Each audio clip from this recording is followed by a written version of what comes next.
Olá, seja bem-vindo a mais uma aula de filosofia aqui no canal. Eu sou o professor Jonatas Braga e trago aqui semanalmente reflexões que podem te ajudar a entender melhor você mesmo e também o mundo que nós estamos inseridos. Lembrando que esta é uma aula que faz parte de um ciclo de 3 aulas, onde eu trago inúmeras reflexões sobre o sentido da vida.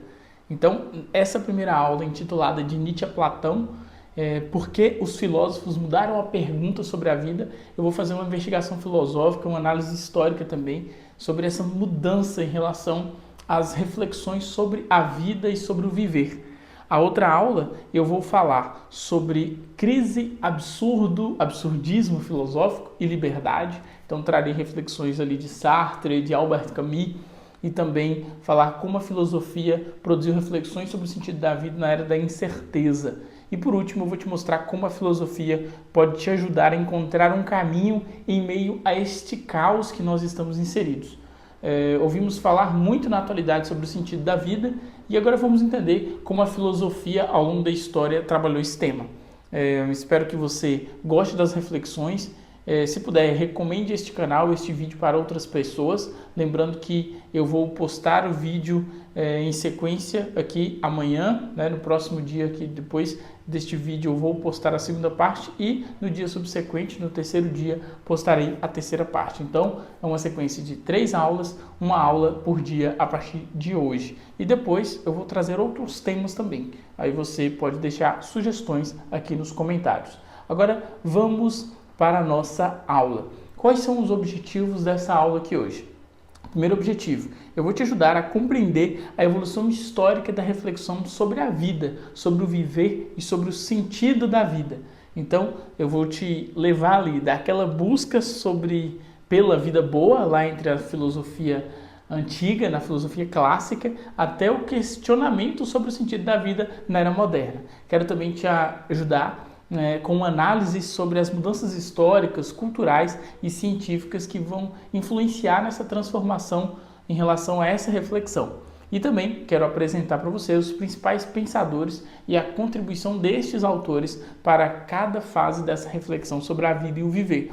Também, esse último objetivo aqui é refletir com você sobre como essas mudanças impactam na nossa vida, na vida contemporânea e na concepção que nós temos em relação ao sentido da nossa existência. Para a gente começar, eu quero fazer a seguinte pergunta para você. Você já parou para pensar sobre o sentido da vida? Você já parou para refletir sobre o porquê a reflexão sobre o sentido das nossas vidas tem ganhado tanta relevância na atualidade? A gente tem visto psicólogos, psiquiatras, coaches, filósofos, muitos autores ali da autoajuda também, pessoas dos mais variados perfis acadêmicos e de formações diferentes refletindo sobre a vida. Então, este é um tema que está em alta. Mas por quê? Sempre este tema esteve em alta? Se a gente parar para pensar, é uma discussão filosófica, né? Pensar o sentido da vida. Mas por que nem sempre os filósofos pararam para pensar sobre qual é o sentido da vida? Então, nós vamos perceber que ao longo da história, as reflexões sobre essa questão, Então você vai perceber que ao longo da história, as reflexões sobre esse tema irão ganhar sentidos e contextualizações totalmente distintas, né? Então, em grande parte da história da filosofia, a preocupação central era com a vida significativa e não diretamente com o sentido da vida. Então, lá na Antiguidade e também na Idade Média, os filósofos não estavam preocupando, porque essas questões, de certa forma, já estavam respondidas. Então, ter uma reflexão sobre a vida significativa, sobre como construir, como levar uma vida realmente boa, uma vida que faça sentido, são reflexões presentes ali. Por exemplo, Sócrates. Sócrates vai afirmar que uma vida sem reflexão não vale a pena ser vivida. Ou seja, ele já nos leva a entender que a reflexão sobre o sentido da vida, embora não esteja presente, mas existe ali uma reflexão sobre como viver uma vida que realmente vale a pena ser vivida. E para ele, a vida que vale a pena ser vivida é uma vida pautada na reflexão, no autoexame. Então, é uma contribuição relevante para esse debate aqui.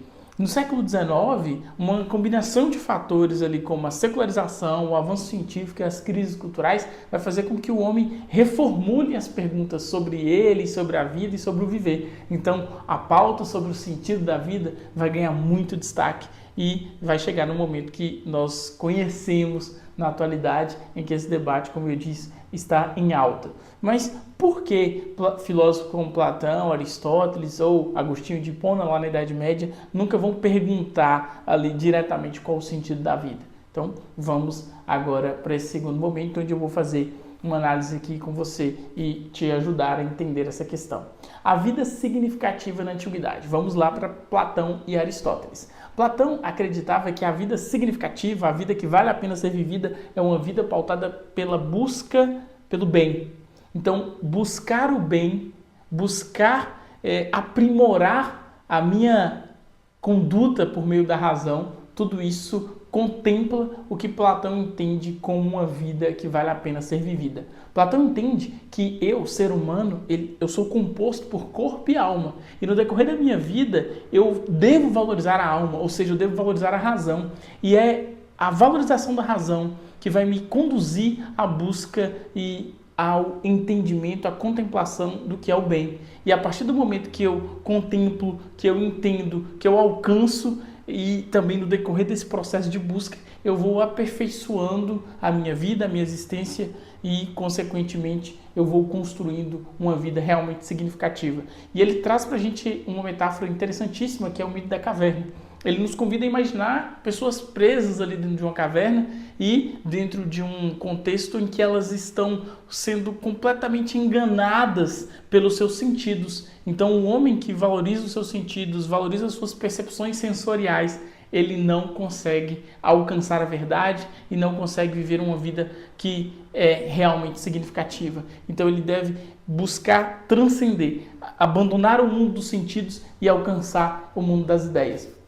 Outro filósofo na antiguidade que vai trazer uma reflexão legal sobre o assunto, muito interessante, é Aristóteles. Aristóteles afirma que a vida que realmente vale a pena ser vivida é a vida em que nós buscamos a felicidade por meio da prática da virtude. É por meio da razão e da virtude que eu vou alcançar a eudaimonia, a felicidade. Lembrando que neste momento aqui, Aristóteles entende a virtude como equilíbrio, como meio termo.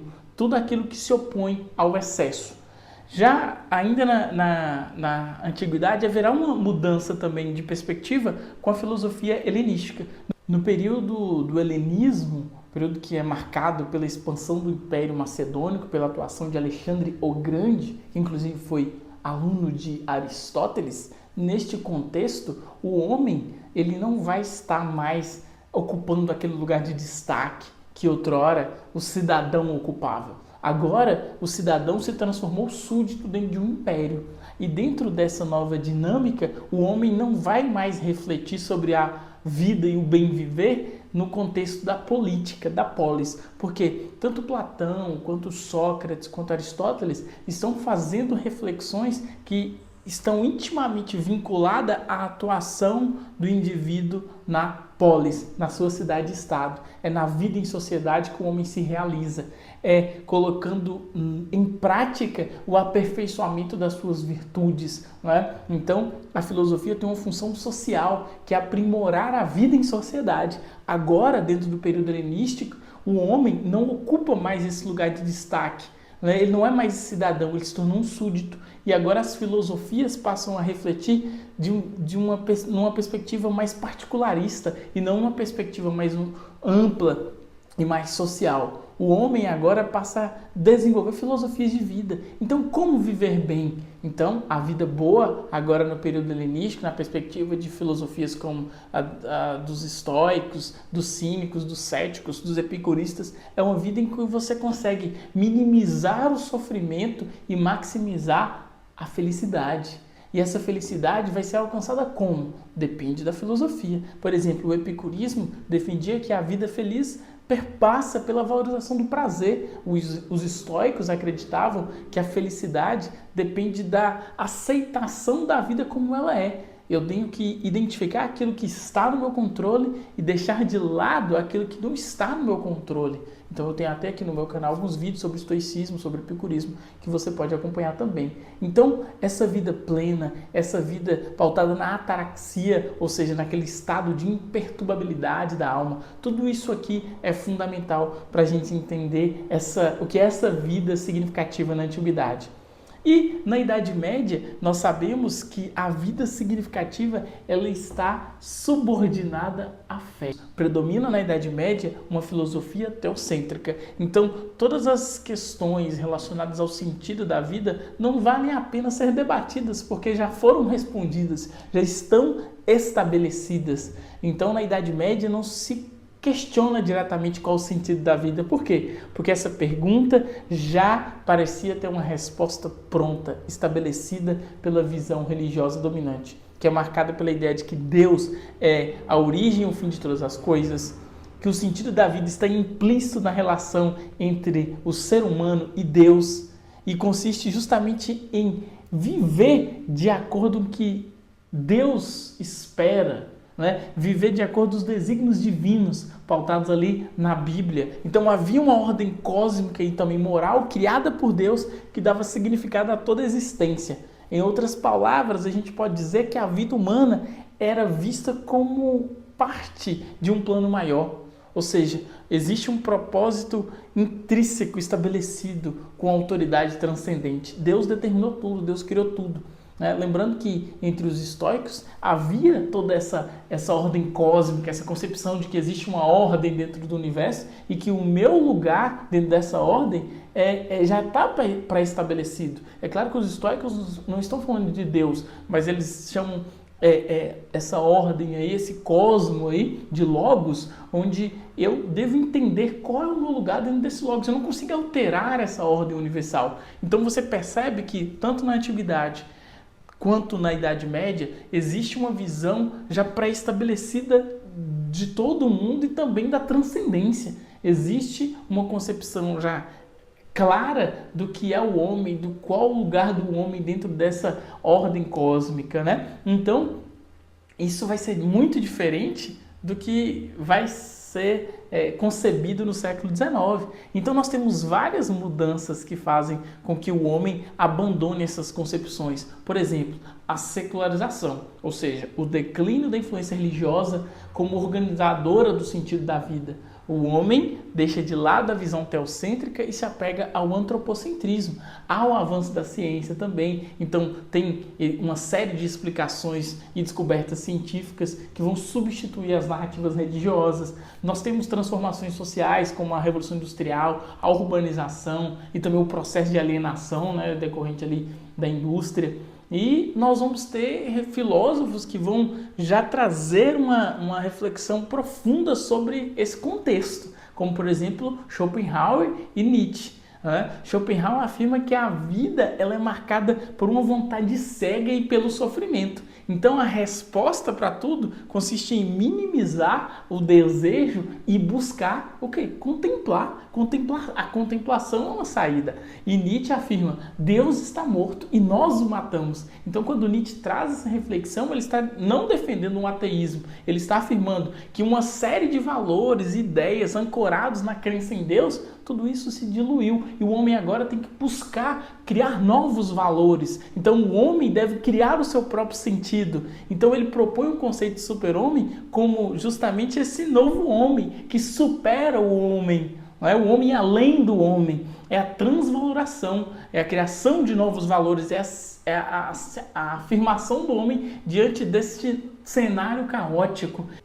Então agora a pergunta sobre qual é o sentido da vida vai ganhar muita força, porque ela emerge em um mundo marcado pelo fim das metanarrativas, daquelas certezas absolutas que apresentavam respostas prontas, onde o sentido precisa ser construído pelo próprio indivíduo. Então, é neste cenário que surge a pergunta qual o sentido da vida. No cenário em que todas as certezas se diluíram. No cenário em que o homem não tem mais respostas prontas e acabadas sobre como viver. Ele então não tem mais referência em instituições, em tradições religiosas, nada.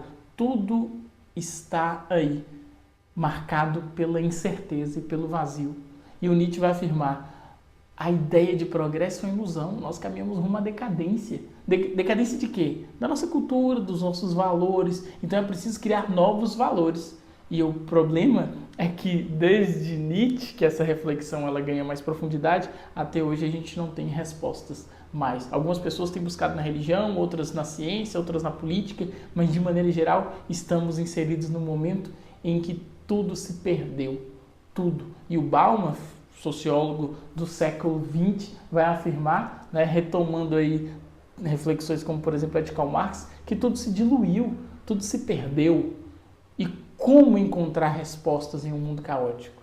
Esta e outras perguntas eu vou responder nas próximas aulas. Eu encontro você, espero que você tenha gostado das reflexões e qualquer dúvida, comentário ou sugestão, só deixar aqui abaixo no vídeo. Valeu e até a próxima!